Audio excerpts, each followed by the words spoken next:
Good morning. This is Laurie with 88 Angels. We're looking at some orchids, and they do look like angels. They look like they're holding the songbook in the choir.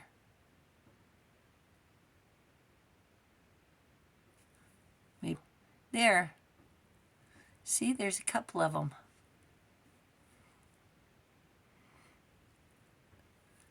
The orchid represents enlightenment, purity,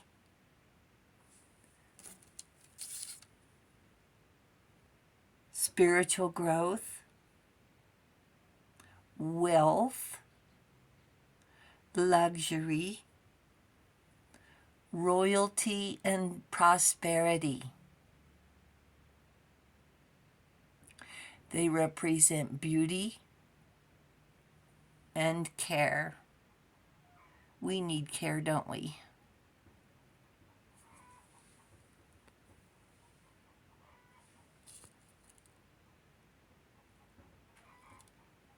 The white orchid represents rebirth, angels, death, ghosts, and spirits.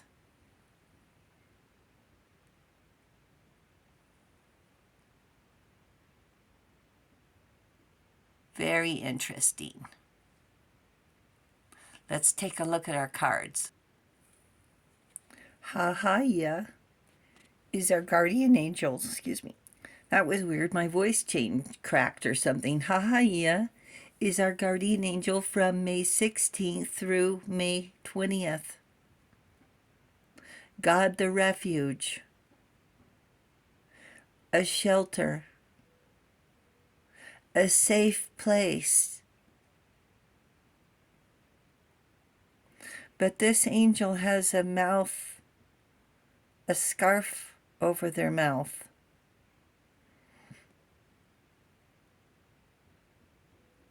A strange card. Refuge governs dreams and reveals mysteries hidden from mortals. And today we're going to talk about the moon.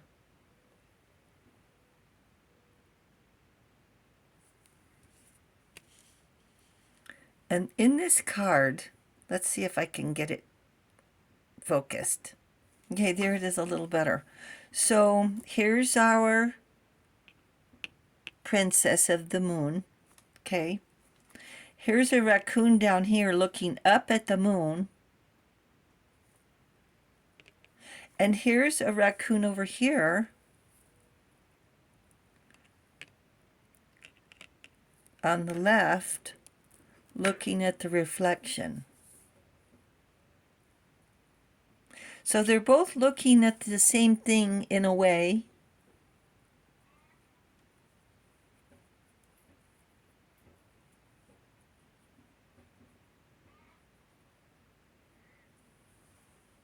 Now, do we see the moon, or is it a reflection? I know it's a reflection of light. That's science for sure. Here's our next card. Check this out. The moon card in the angel deck is Gabriel. We just talked about Gabriel, didn't we? God is my strength. Divine revelation reveals messages, has the power to destroy. Gabriel is our messenger. Under the moon.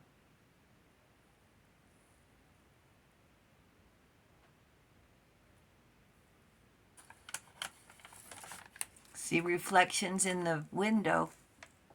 So our story is about Princess Kaguga.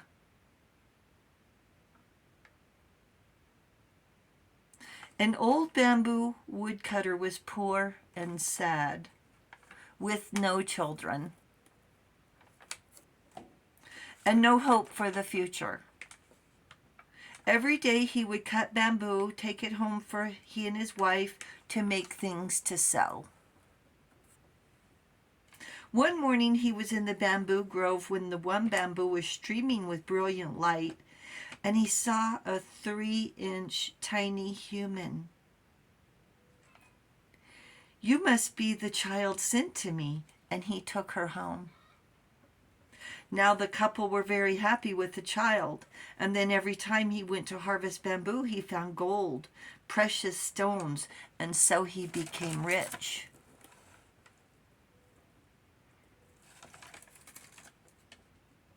Months passed and years passed. The girl grew up, and as if she was made of light, soft, shining beauty. At last the day had come to name her. They chose Princess Moonlight. A 3-day celebration ensued, and her fame soon spread throughout the land, where many suitors wanted to marry her and others wanted just to see her. Sounds like she was as beautiful as an orchid.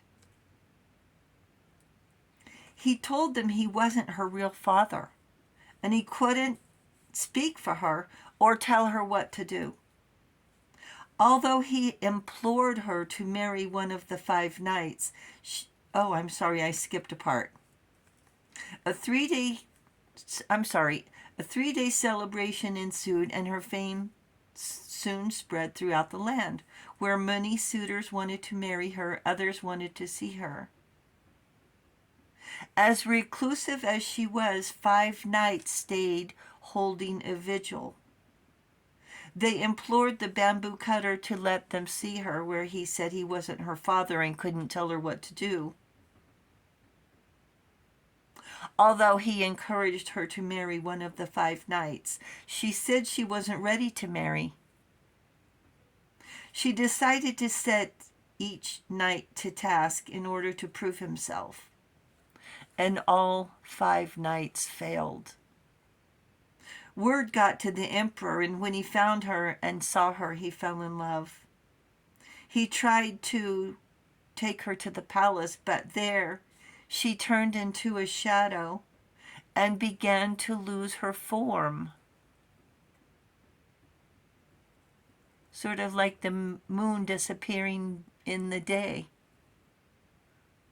Although sometimes we can see it during the day, can't we?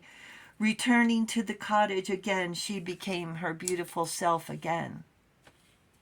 The old bamboo cutter finds her weeping, and she tells him she must return to her roots. She is from the heavens, and she has to go back. She's given an elixir where she, in turn, gives it to the emperor. He gives the elixir to his servants to take to the top of Mount Fuji and burn it. Now and then, Mount Fuji looks like there is fire burning at the top. So that is the Japanese folklore. So we already have you here with us for such a short time.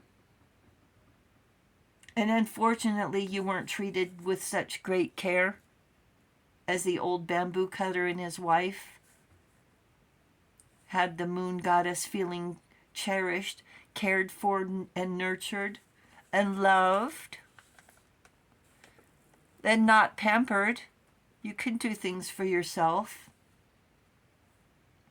but respected and held in high regard.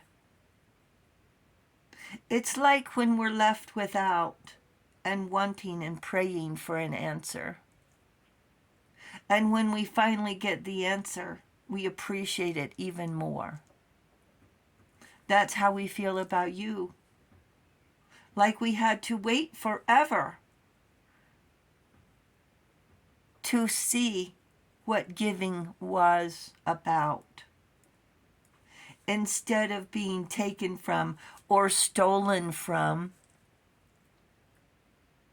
You taught us how much fun unconditional love can be. You taught us how much fun giving can be without being manipulated and how good it makes us our heart feel. And when you first shared with us, you made us feel a kind of love we've never felt before. A happy feeling, like we truly belong, instead of existing as a misfit. Unconditional love, giving and sharing, being thankful. These are lessons we were never taught. How to consider someone else's feelings, we were never taught that. Realizing someday you too will need to return to your celestial roots, we give thanks for your guidance, for your patience, and for your understanding.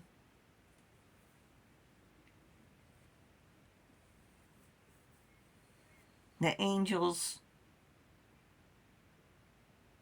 say, listen for your miracle.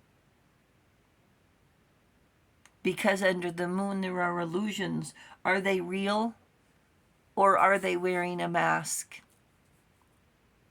Is it real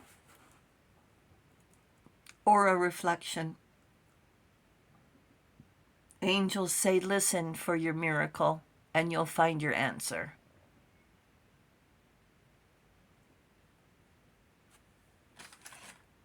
Angel Gabriel is our messenger. Thank you, angels. Thank you, viewers and subscribers. Thank you for hitting the subscribe button. You guys are awesome, awesome. Thank you so much. And I will talk to you soon. I love you. Bye.